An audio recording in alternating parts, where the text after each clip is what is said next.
नमस्कार मंडळी, स्वागत आहे तुमचं आणखी एका नवीन ब्लॉगमध्ये। मी माधुरी पुन्हा तुम्हा सगळ्यांचं अगदी मनापासून स्वागत करते। चला आजच्या ब्लॉगला सुरुवात करूया।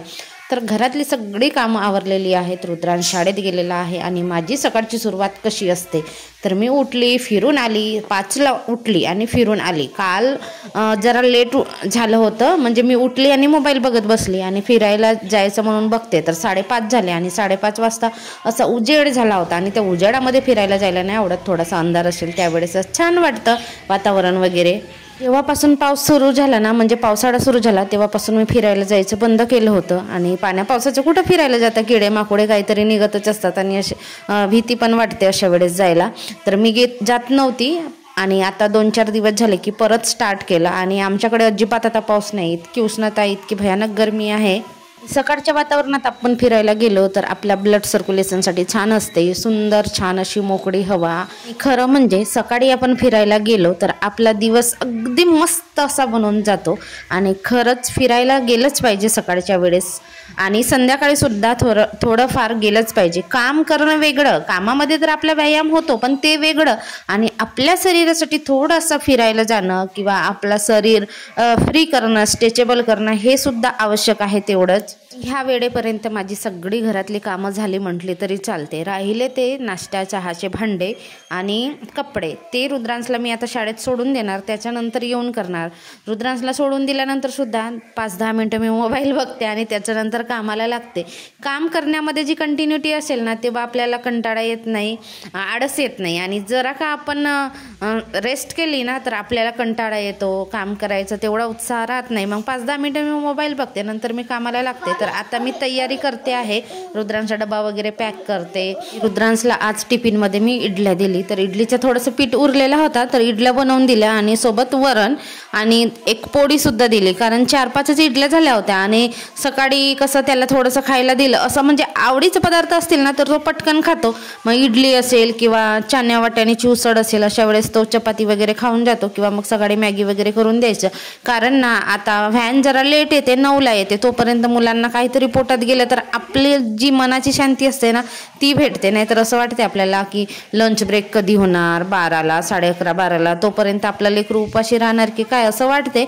आणि सकाळी काही खाल्लं ना तर मग आपलं मन शांत असते, आपण बिनधास्त असतो। आता रुद्रांश झाला रेडी, रुद्रांशचे पप्पा गेले आंघोळीला। हे आमच्या घरामध्ये हे दोघे लेट उठतात। रुद्रांशचे पप्पा पण काम असेल तेव्हा पटकन उठतात, कामाला लागतात, पण जर काम नसेल तर थोडंसं आरामात उठतात, आरामात सगळं आपलं आवरतात। मी तर आपल्या 5लाच उठते, मला काही काम असो नको असो एक सवय झालेली आहे। मला तर कधी असं चिडचिड वाटते की मी झोपीन म्हणते, कधी सुट्टीचा दिवस असेल किंवा आरामाचा दिवस असेल तर आपल्याला नाही वाटत का की आपण थोडंसं जास्त वेळ रेस्ट करावा, आराम करावा, झोपावा, पण तसं माझ्याशी होतच नाही। 5 वाजले की बरोबर जाग येते बिना अलार्मने। मी विद्यार्थी दशेत सुद्धा कधी नाही लावला अलार्म ना, आता पण नाही लावला। आणि काही लोक कसं रोजचं अलार्म लावून ठेवतात आणि त्या वेळेनुसार उठतात, आपले नाही, ठरलेली वेळ आहे, 5ला जाग आली म्हणजे आलीच पाहिजे। रुद्रांशची तयारी झाली, रेडी झाला, माझं पण कंगी टिकली पावडर म्हणल्यासारखं झालं। आणि आता मग रिकामा वेळ असेल, रिकामा म्हणजे इकडे रुद्रांशची शाळेची टाईम झाली असेल तर मग मी पूजा करत नाही किंवा त्याला सोडून देते, त्याच्यानंतर करते। आणि जर वेळ असेल 10 मिनटं तरी तेव्हा मग मी पूजा करते। तर आता इथे मी दिवाबत्ती करून घेते। आणि काल मी फिरायला गेली होती संध्याकाळी, तर छान अशा फुलाच्या कड्या मिळाल्या तर तिकडून फुलं आणली, म्हणजे कड्या आणली, आज फुलं उमलले तर आज छान पूजेला झाले फुलं। आणि खरंच पूजेसाठी फुलं असतील ना तर वेगळीच एक पॉझिटिव्हिटी येते, आणि बिना फुलाची पूजा केली तर असं वेगळंच वाटते, म्हणजे तेवढं असं फ्रेश प्रसन्न वाटतो। जर पूजेसाठी आपण ज्यावेळेस फुलाचा वापर करतो ना त्यावेळेस मस्त असं प्रसन्न पॉझिटिव्हिटी, असं एक प्रकारचे वेगळंच वाइब्स निर्माण होते। तर काल फुलं मिळाली बऱ्याच दिवसानंतर, कारण ना इथे ज्यांच्याकडे फुलं आहेत, म्हणजे फुलांची झाडं आहेत, त्यांना पण पूजा वगैरे करायची असेलच ना, आणि असतेच। मग लोक काय करतात, दुसरेच लोक त्यांची फुलं घेऊन जातात आणि ते बिचारे मग फुलं त्यांना राहत नसतील पूजेसाठी, म्हणून मी पण बऱ्याचदा आणत नाही आणि बऱ्याचदा आणते सुद्धा। जरी मी नाही आणली तरी कोणीतरी घेऊनच जाणार, म्हणजे नेणाऱ्याची संख्या जास्त आहे आणि फुल झाडांची संख्या कमी आहे। संध्याकाळी गेली तर मी जरा लांब गेली होती तिकडे आणि तिकडून फुलं आणली आणि भरपूर आणली बघा. छान अशा सगळ्या देवांना आपल्या झाले आणि फुलं वगैरे असतील ना पूजेला तर छान वाटते. पण आता इथे आहेत नाही आणि ज्यांच्या इथे आहेत त्यांना पण पूजेला लागतेच नाही का. आणि इथे फुलांची झाडं कमी आणि नेणाऱ्यांची संख्या जास्त आहे तर कधीतरी फुलं मिळतात. आणि आता मी इतक्यामध्ये फिरायला जाणं कमी केलं होतं त्याच्यामुळे मिळत नव्हते, वेळी जात होती. आणि आता मी बिलकुल टाईम टू टाईम फिरायला जाणार आहे म्हणजे फुलं वगैरे पण आणता येतील आणि आपली हेल्थसुद्धा सुधारेल. भांडे आणि कपडेचा राडा पडला आहे. रुद्रांश गेला आता शाळेत. आता जे माझी काही कामं आहेत भांडे कपडे हे ते. रुद्रांश गेला शाळेत आणि कंटिन्यू वगैरे असं कामं केलं तर करायची इच्छा होते कामं वगैरे आणि थोडा वेळ थांबलं ना तर आळस येते. आता भांडे आहेत कपडे आहेत ते धुवून घेते, भांडे घासून घेते. आणि आज जरा आभाळ आहे, रोजचेच कपडे आहेत, जास्त कपडे नाही आहेत, ते कपडे धुवून घ्यायचं. आणि हा ऑनलाईन वाईल्ड स्टोन मागितला होता आणि छोटासाच आहे, संपला पण थोडीशीच क्वांटिटी होती, संपली. फेकायला ठेवलं रुद्रांशनी इकडे, पण वास येतो तरी असं. इकडे पण थोडेसे भांडे आहेत बेसिंगमध्ये, ते सगळे काढून घेऊन जाते आणि भांडे वगैरे घासून घेते. चकाचक करायचे आता.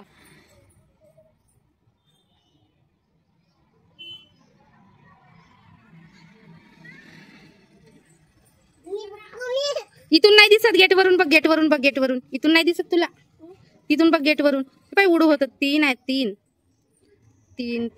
3 पॅरोट आहेत आणि हे झाड आहे पिटुंडीचे फळ खातात. ते पाय दुसरे, ते पाय उडतात कसे. 3 आहेत नाही, दुसऱ्या पक्षी पण आले होते, मस्त गोड लागले असतील फळ. कसे खाऊन राहिले, पाहून राहिले पण उडत नाही है ना. गाडी जाते तरी नाही उडत. गाडी जाते तरी नाही उडत ना, पैदल माणसं जातात तरी नाही उडत. हे पकडा बरं, पंख आहे ते उडतील, लांब पंख आहे ते उडणेवाले. अनु ये उडाले. हे बघा मी लावलेला छान असा कोथिंबीर आलेला आहे आणि इतकाच मी कोथिंबीर टाकते. थोडं जरी टाकलं तरी सेंट जी घरगुती आहे आपली तर सेंट तर छानच असते आणि टेस्ट पण चांगली वाटते. आणि इथे असंच पिकलेली कारली होती, त्याच्या बिया टाकल्या तर एक कारलीचा वेल बघा जगला, बी जगल्या. तसंच तिथे पण ना हे बघा मिरचीचं झाड, एक टमाटर, 3-4 टमाटरचे झाड आहेत तिथे. कोथिंबीर पण आहे, टमाटरचे झाड आणि मिरचीचं झाड छानच झालेलं आहे मिरचीचं झाड. आणि इथे असं खत करायचं म्हणून भोपळ्याचे बिया साल वगैरे टाकली होती, ते पण जगते आहे. जास्त झाडं नाही आहेत बाबा माझ्याकडे, थोडीच झाडं आहेत आणि लावायचं पण काय, कुठं लावायचं ना काय करायचं जास्त झाडं लावून. आज दुपारी जरासा असा म्हणजे थोडासाच पाऊस झाला, जास्त नाही, म्हणजे जमीन ओली करण्याजोगता झाला. आणि जी गरमी होती, उष्णता निर्माण होत होती म्हणजे गरमी लागत होती, त्याच्यामध्ये थोडासा आपल्याला थंडावा लागतो. आणि संध्याकाळची वेळ आहे त्याच्यामुळे तर थंड वातावरण असतेच ऑलरेडी, म्हणजे थंड होते. दिवसाला ज्या मानाने उष्णता गरम होते तर उन्हामुळे, त्या मानाने संध्याकाळच्या वेळेला थोडंसं थंड वातावरण होतेच. तर रुद्रांशने व्हिडिओ काढला, मी झोपली होती, म्हणतो मम्मी तू काढतेस मी पण काढून देतो. आणि लाईट गेली होती, बऱ्याच वेळची लाईट गेली होती आणि घरामध्ये इतकी उष्णता होते तर मी मागच्या दरवाजाच्या पुढे थोडीशी उशी टाकली आणि लेटली. म्हटलं इकडे तरी आराम करावा. लाईट गेली आहे, इकडे हवा लागते आणि गरमीमध्ये कसं माणूस उकडतो. बघा किती खेळणे काढले, इकडे भरपूर खेळणे आहेत रे बाबा. पण मी जेवढे इथे जमतात ह्या टोपलीमध्ये, खरं म्हणजे हे भांडे ठेवायसाठी मी टोपली घेतली होती, पण आता याच्या खेळणे ठेवायची टोपली झाली, कारण माझ्याकडे ही स्टीलची जाडी आहे त्याच्यामध्ये मी भांडे ठेवते. आणि याच्यामध्ये आता रुद्रांश खेळणे ठेवते आणि खेळायला बसला. आणि उचलून नाही ठेवणार, उचलून ठेवशील ना, जसं आणलास तसं ठेवशील तू, मी ठेवणार नाही. ओके, पैसे राहू दे तिथेच, मग मी डब्यात ठेवते, एकाच जवळ ठेव, एकाच ठिकाणी ठेव सगळे. आता खेळ व्यवस्थित थोडासा आणि नंतर सगळे खेळणे ठेवून दे. ओके. संध्याकाळची दिवाबत्ती झाली आणि स्वयंपाकाला लागली मी. जेवण वगैरे झालं, रात्रीची भांडे रात्रीच घासली आणि मी इथेच माझ्या ब्लॉगचा एंड करते. तर आय होप तुम्हाला माझे ब्लॉग आवडत असतील. प्लीज लाईक करत जा, कमेंट करा, सपोर्ट करा.